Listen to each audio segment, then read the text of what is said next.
Assalamualaikum warahmatullahi wabarakatuh. Nama saya Siti Nur Latifah, Prodi PAUD semester 5 Pokjagawalu. Di sini saya akan menjelaskan hakikat fungsi nilai, moral, dan hukum. Apa itu hakikat? Di sini kita harus tahu hakikat itu apa. Hakikat adalah sesuatu yang harus ada pada sesuatu yang jikalau sesuatu itu tidak ada.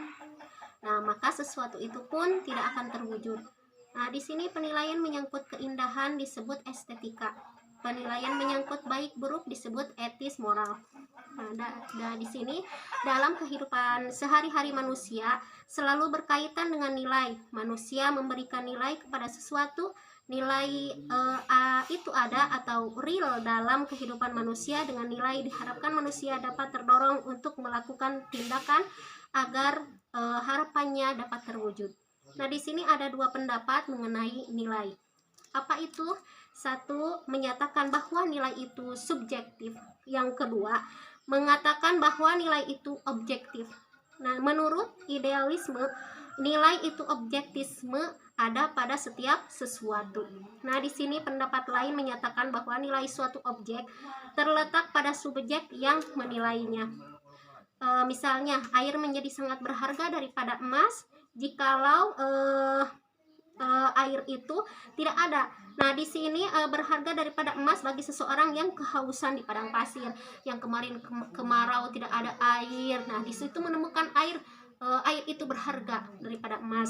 Nah, di sini nilai menjadikan manusia terdorong untuk melakukan tindakan agar harapannya dapat terwujud dalam kehidupannya.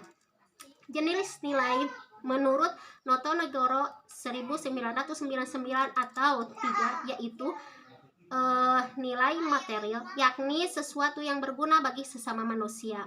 Nah, yang kedua, nilai vital, yakni sesuatu yang berguna bagi manusia untuk melaksanakan kegiatan. Yang ketiga, nilai kerohanian. Nah, di sini perlu sekali nilai kerohanian dibedakan menjadi 4, yaitu nilai kebenaran pada rasa manusia. Kedua, nilai estetika bersumber. 3, nilai kebaikan bersumber pada kehendak atau nurani manusia. Yang keempat, nilai religius yang bersifat mutlak dan bersumber pada keyakinan manusia.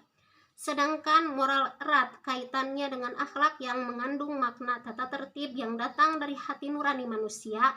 Moral merupakan bagian dari nilai. Itulah nilai. Yang kedua, moral berasal dari bahasa Latin mores yang berarti adat kebiasaan. Nah, di sini juga adat kebiasaan itu suka digunakan.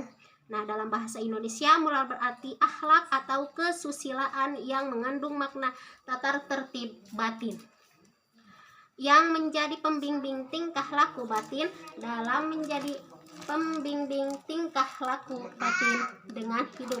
Istilah moral dapat dipersamakan dengan etik, akhlak, kesusilaan, dan budi pekerti.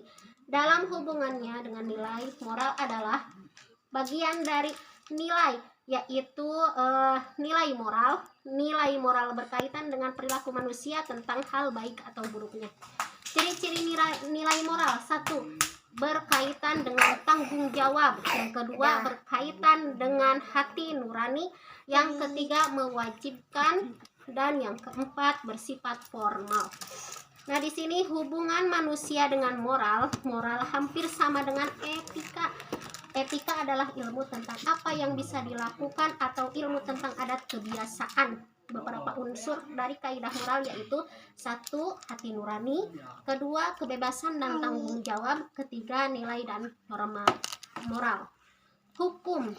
Apa itu hukum? Hukum merupakan bagian dari norma, yaitu norma hukum. Norma adalah peraturan yang timbul dari hukum yang berlaku. Norma perlu ada untuk mengatur kepentingan manusia dalam masyarakat agar hukum merupakan bagian dari norma, yaitu norma hukum. Apa itu norma? Norma adalah peraturan yang timbul dari hukum yang berlaku. Norma hukum perlu ada untuk mengatur kepentingan manusia dalam masyarakat agar memperoleh kehidupan yang tertib. Nah, di sini kesimpulannya, hakikat nilai moral berarti suatu ajaran terkait baik dan buruknya yang diterima umum berkaitan dengan perbuatan, sikap, kewajiban, akhlak, budi pekerti. Moral inilah yang mendasari alasan perbuatan yang dilakukan seseorang. Nah, fungsi nilai moral untuk memotivasi manusia agar bersikap dan bertindak dengan penuh kebaikan serta kebijakan yang didasari atas kesadaran kewajiban yang berlandasan moral. Fungsi hukum yang sesuai dengan moral. Fungsi hukum terhadap moral terdiri dari fungsi mentransformasikan kaidah-kaidah moral yang bersifat sosial dengan dukungan sanksi tertentu, memperkokoh nilai-nilai, prinsip-prinsip, dan kaidah-kaidah moral, memperbentuk moralitas baru dalam masyarakat, dan sarana untuk memperoleh kehidupan yang tertib. Nah, di sini kesimpulannya segitu. Itu adalah hakikat nilai moral dan hukum.